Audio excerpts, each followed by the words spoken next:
Привет всем! Вы на канале Пульс Земли. Ежедневный обзор событий и катаклизмов на Земле. Итак, события за 6 марта. Поехали! На американский город Винтерсет, который находится в штате Айова, США, обрушился торнадо. По последним данным погибли 4 взрослых и 2 детей. Отмечается, что сильный шторм со скоростью ветра 260 км в час начался на юго-западе города в 16 часов 30 минут. Стихия разрушила жилые дома и постройки. Национальная метеорологическая служба зафиксировала торнадо как сильный, присвоив 3-ю категорию по расширенной шкале Фудзиты. От удара стихии серьезно пострадали 30 домов, линии электропередач, были повалены деревья. На данный момент проводится оценка нанесенных повреждений, ведутся работы по восстановлению инфраструктуры, оказывается помощь населению. Часть из местных жителей, кто получил ранения различной степени тяжести, получили медицинскую помощь на месте.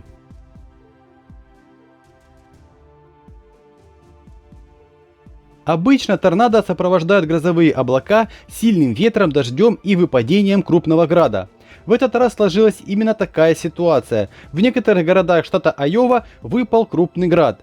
Местами величина градин достигала размеров мяча для тенниса, а некоторые экземпляры достигали 6 см в диаметре. Город Де-Мойн, расположенный в центральной части штата, сильно пострадал от суровой погоды. Местные жители поделились в социальных сетях снимками небывалого крупного града. От него пострадали несколько сотен зданий и множество автомобилей, разбитые стекла, поврежденные крыши и линии электропередач. Часть районов остается до сих пор без света. По словам очевидцев, град падал примерно минут 15. На местах проводится оценка нанесенного ущерба.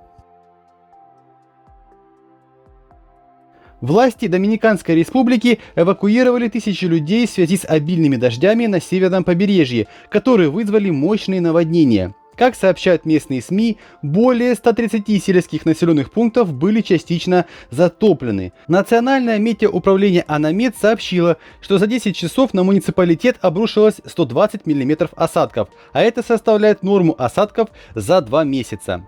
Наводнение, в частности, затронуло провинцию Пуэрто-Плата, на территории которой расположено несколько курортов. С сильным потоком воды были снесены и разрушены 20 домов. По улицам плавали автомобили, некоторые жители пытались их спасти. Жертвами стихийного бедствия стали несколько человек, среди погибших 2 детей. В некоторых районах проводится эвакуация населения.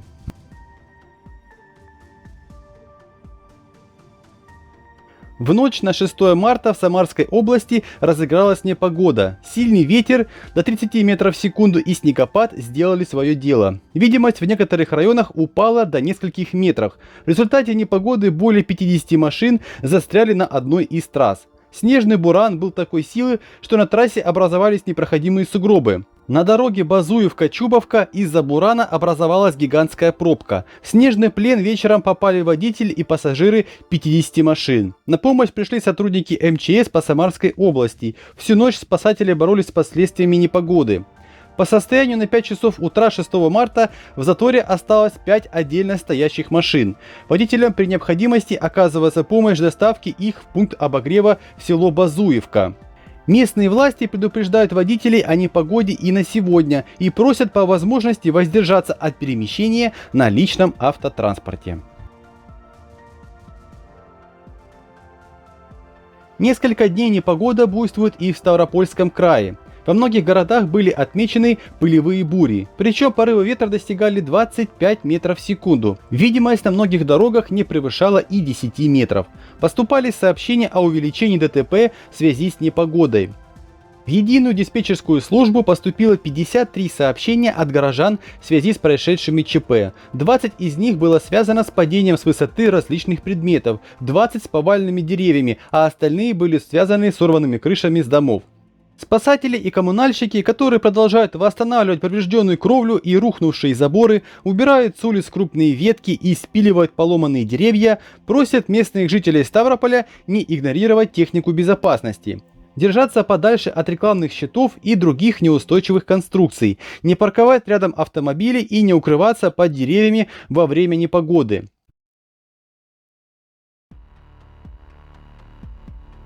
Сильные дожди в Эквадоре за последние 48 часов вызвали наводнения и оползни в провинциях Имбабура и Эль-Оро.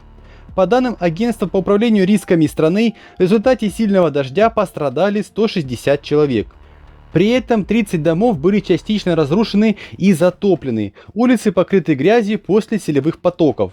Также пострадали сельхозхозяйственные угодья и сельхозхозяйственные культуры, в частности люцерна и картофель.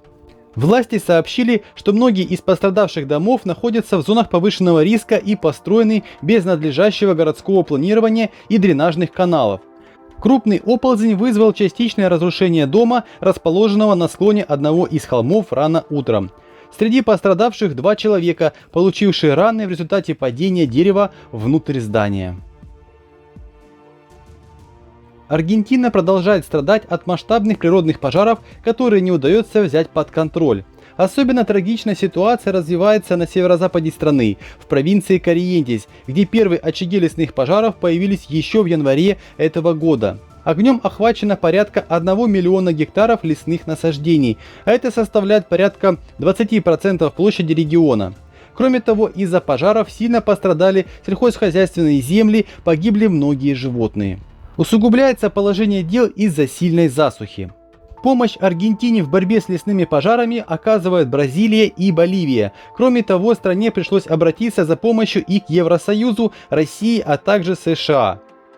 По информации пожарных служб, на данный момент из 4 крупных возгораний удалось локализовать только одно на 60%, а остальные локализованы примерно на 30%. Один из крупнейших очагов возгорания сейчас находится в районе Герлицка, в той же провинции Корриентес. В аргентинском городе Сан-Мигель-де-Тукуман произошло мощное наводнение из-за сильного проливного дождя. Мощный ливень сопровождался сильными ветрами и молниями. Сообщается, что 5 людей попало в больницу с травмами различной степени тяжести. Многие районы Тукумана остались без электричества, а улицы оказались залиты водой. Пожарные и коммунальщики работают сверхурочно, чтобы помочь семьям автомобилистов, оказавшихся в сложной ситуации. За 6 часов было проведено 35 операций на воде. Местные СМИ сообщают, что в муниципалитете за 4 часа выпало 105 мм осадков. Сильными потоками воды сносило как людей, так и автомобили. Более 100 домов оказались затоплены, хотя уровень паводка не превышал 40 см. Эвакуация местных жителей не потребовалась. Крупный лесной пожар, который сформировался в чилийском городе Вальпараисо, локализован на 60%.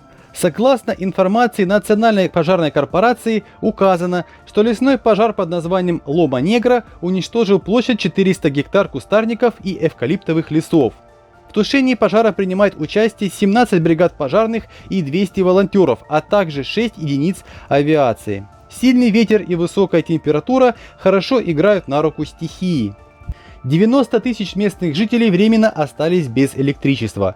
Власти прогнозируют, что уже во вторник данный пожар будет локализован. Самый крупный пожар Вальпараисо был зафиксирован в 2014 году. В результате пожара было уничтожено не менее 2500 домов.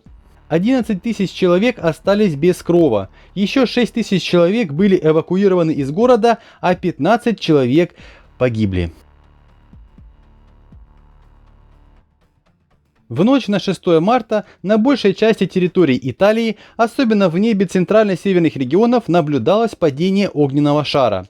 Несколько очевидцев этого события, плюс веб-камеры, которые были установлены в регионе Эмилия-Романья, смогли зафиксировать это событие. Как пояснили эксперты, это было прохождение метеорита, или скорее всего фрагмента метеорита, обычно называемого болидом, который пересек атмосферу, оставив эффектный световой след зеленоватого цвета, который длился в небе несколько секунд. За сутки на Земле произошло 96 землетрясений с магнитудой от 2,0 до 5,7. Землетрясения с магнитудой равной 5 или более произошли в 9 странах. Каких именно, вы можете увидеть на своих экранах. Ну и по традиции минутка позитива на канале. Голубая сойка – птичка с синим хохолком. Голубая сойка является представителем семейства врановых. Это певчие птицы, живут они на территории Северной Америки, в Канаде, США и Британской Колумбии. Они очень красивые пернатые, главным украшением которых являются их длинные хохолки ярко-синего цвета. Хвост тоже длинный, клюв крепкий, им сойки могут легко раскалывать семена жесткой скорлупой. Окрас у самцов и самок одинаковый, но размеры самцов намного крупнее. Длина тела голубой сойки колеблется до 29 см, размах крыльев составляет 43 см, а длина хвоста доходит до 13 см.